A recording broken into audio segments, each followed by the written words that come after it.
In this lecture, we're going to dive into our second engagement scenario. We've got an operator that's going to go gain physical access to an internal network, and we suspect that there's a chance this network might have restrictive internet access. So it'll be difficult for us to call home from our devices. But that said, it seems like once we've compromised an internal system, it should still be able to call back to our C2. Now, how can we get a device on their network that we can use to perform operations? Well, you might be thinking, just have a laptop with another network interface and like a hotspot or something. And if you did think that, you'd basically be correct. However, remember, this is an operation, and our operators aren't necessarily going to remain in the building overnight, and they may have other physical objectives they need to achieve outside of the internal network compromise. So, a better solution is a Dropbox. If you remember at the start of this course, we kind of built our own reverse VPN tunnel Dropbox VM, so to speak. It was VM, but that's kind of what we built. And now we're going to apply that same tool and those same skills to use on this engagement. Now, normally, a Dropbox consists of a portable computer system of some sort, usually a small one, like a cell phone or a Raspberry Pi, that can be used to perform offensive network activities.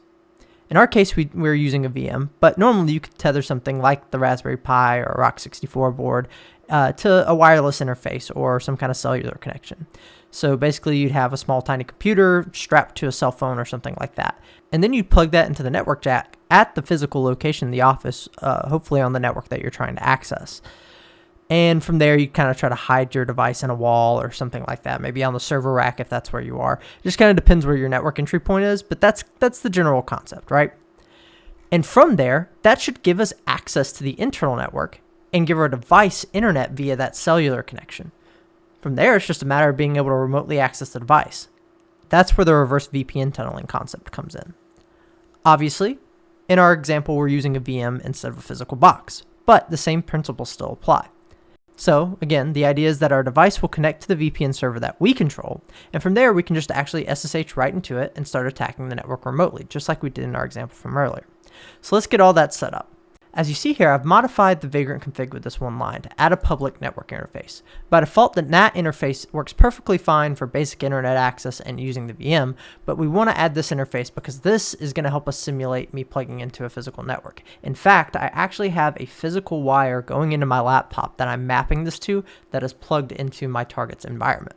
So it is pretty accurately simulating what we would do with a Dropbox. The NAT connection is going to simulate kind of our cell phone Wi-Fi tethering, and the public network is the actual line into the network jack. So I'm going to simulate our operator actually playing the box. So we're going to power it on. In our case, we do that by issuing the vagrant up command. And here you'll actually get to see the network interface, me selecting EN4. That's the 3.0 gigabit Ethernet. That's me actually wired into a network jack. So that's going to power on, and while that powers on, I want to talk over the scenario a little bit more. So one of the things I want to point out is that if we were to use wireless as stated in my example, that implies the use of a hotspot. And hotspots are going to be emitting a wireless signal, right? This actually adds risk to the operation whether you realize it or not, but it's a trade-off. There's not a wrong way to do it, but you just need to think about what the risks are that you want to manage and what features that you need for your operation. So having the hotspot emit an access point gives our operators the means to access the internet on like their own systems, phones, laptops, if they need it. They can share that with the Dropbox while they're on site if they need to. And it also gives us a means, from a reasonable distance, to access the Dropbox if we're nearby. Say we totally lose access or our C2s are blocked on their network, we still have it physically on location and can drive up to the building, connect to it, and still be able to, conduct some operational activities. The trade-off here where the risk comes in is that a blue teamer could more easily locate the wireless device, and they could do this by scanning for access points in the area and walking around monitoring signal strength, and they could at least get a rough idea of where we are and start looking around. The alternative here is to have a wired interface tethered to our Dropbox. This will keep the network isolated, but we'd lose all the benefits that we'd have if it was wireless. So it's simply a trade-off that your team has to decide to measure the risk on and consider which configuration falls in line with the TTPs that you want to emulate. Now, neither of these really apply to this VM because there's no actual cellular signal. Our NAT is emulating that and it's all closed circuit. So I guess in a way we're simulating the tethered wired connection scenario with the cellular connection. But regardless, that's an important tactical note to have. All right, so back to the Dropbox. It is definitely powered on now, and it should automatically be connected to all the proper networks as well. So we'll Vagrant SSH into the system. Now, normally, you'd want to configure your VPN script to auto-connect.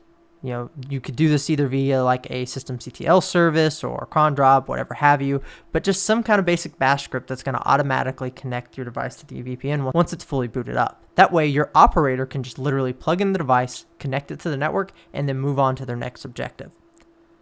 However, for demo purposes, I've not configured it that way because I want to walk through the steps manually, see the connections go through, so that way we can map this all out. But you could literally automate this with a bash script and some services. So we're SSHing now, and we want to connect to our VPN. So we should be able to do that with this command right here. Open VPN, specify that Dropbox config from earlier, and the ampersand will background this so we can still do some operations on this box while we're here if we need to throughout the demo. But hopefully we won't, because this should connect right away and be good to go. Now you might be thinking, but we never configured the VPN server. Well, remember, we did configure a VPN server in the reverse VPN tunneling session. And I'm actually just using that server all over again. It's a completely separate server from our C2 server.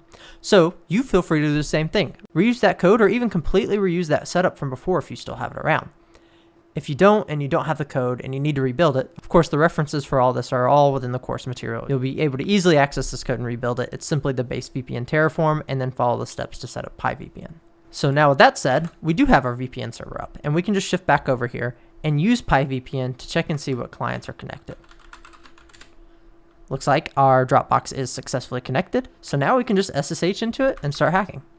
So we'll do just that.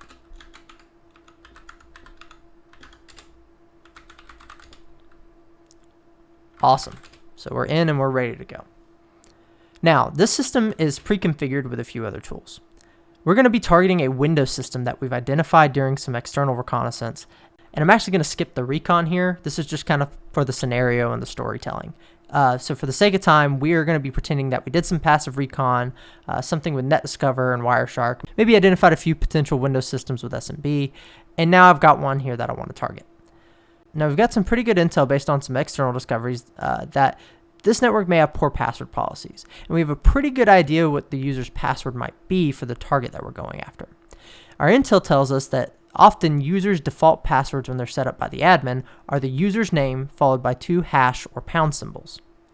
The user that we're going after we think has the name of P. Diddy, and that's just based on some NetBIOS information, but we didn't find any record of that specific user in our recon, and we've pretty much got a list of all the users now.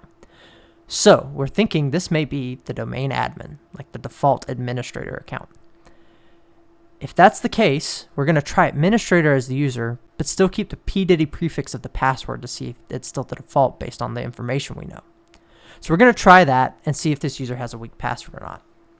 Now, we could use Metasploit to try and brute force some passwords and even use its psexec module, but I want something a little different for this exercise, something a little less noisy. And so for that, I've chosen Python Impacket. Now, Impacket isn't perfectly stealthy. It leaves behind artifacts like many other tools, but it is a little bit closer to living off the land than some of the other tools that we could use. And it has a nice psexec example that we can take advantage of. With any tools, if you need more stealth or need to tune things, that's perfectly acceptable, and it's all about the TTPs you're trying to emulate. Impacket does generate some artifacts by writing to shares, generates some network writing artifacts. Even though it cleans up after itself, it's going to leave a little bit of a trail. That's not necessarily a bad thing. Lots of tools leave lots of artifacts. It's all about documenting and understanding what those are and measuring the impact that that risk has on your operation before you pick a certain tool. Impacket in this case is going to serve us just fine for what we need. So I'm going to cd into the examples directory, and then we'll use python psexec.py. And remember, the user we want to target is administrator. We're hoping this is the default like domain administrator, and they just didn't properly configure it, and we should be able to get in with that default that they set. And the domain controller we've identified is at 2.100. So we're going to do that, and then we're going to specify that we want to run the cmd.exe command. Should prompt us for the password, and we believe that password is the letter P, followed by the name Diddy, and 2 pound signs. See if it works. All right, look at that. We got a system shell into the authority system. Now, normally you don't want to run who am I right away when you get on a system. I'm just doing that because we're in a lab environment and I want to know what level of access I have. But if you log in to a system and immediately run who am I, That's something easy for blue teams to write alerts and trigger on. Nobody does that except for an attacker, because an attacker doesn't know who they are. Think about it.